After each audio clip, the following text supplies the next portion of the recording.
السلام عليكم. فيديو النهارده يا جماعه في شارع احمد ابو سليمان. الحقيقه انا رحت النهارده اتصدمت من المنظر. يعني شارع احمد ابو سليمان زي ما حضراتكم شايفين كده يا جماعه، مقرف جدا الصراحه في الشتاء.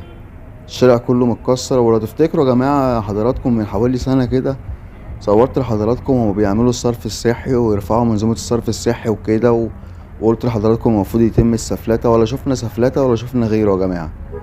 والشارع قدام حضراتكم هو يعني ما تعرفش تمشي فيه. المنظر صعب جدا.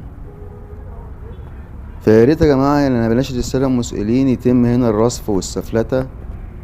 يعني المفروض الكلام ده من زمان ما تمش ليه، أنا مش عارف بصراحة. فيا ريت يا جماعة لايك للفيديو وشير للفيديو على مواقع التواصل الاجتماعي عشان الفيديو يوصل للسادة المسؤولين.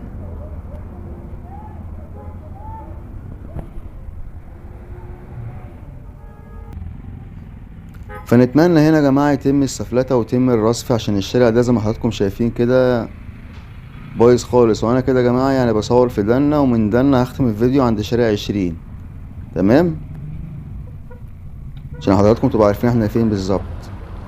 وانت لو جاي من محور المحمودية فوق بتعدي كوبري العوايد، بعد كده ايه القلعة، مساكن القلعة، وبعد كده بيقابلك شارع احمد ابو سليمان. اكيد حضراتكم عارفين، انا بقول كده برضك المكان عشان اللي ما يعرفش يعرف.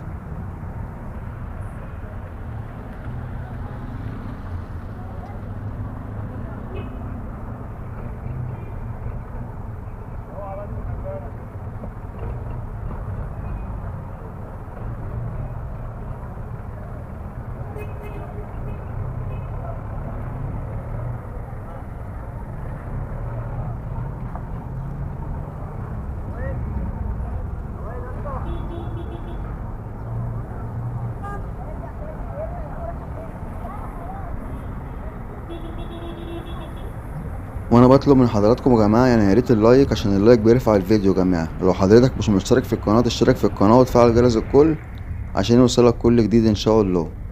اسيب بقى حضراتكم تتفرجوا على الفيديو للاخر لدعم القناه، وان شاء الله انتظروا مني فيديو جديد.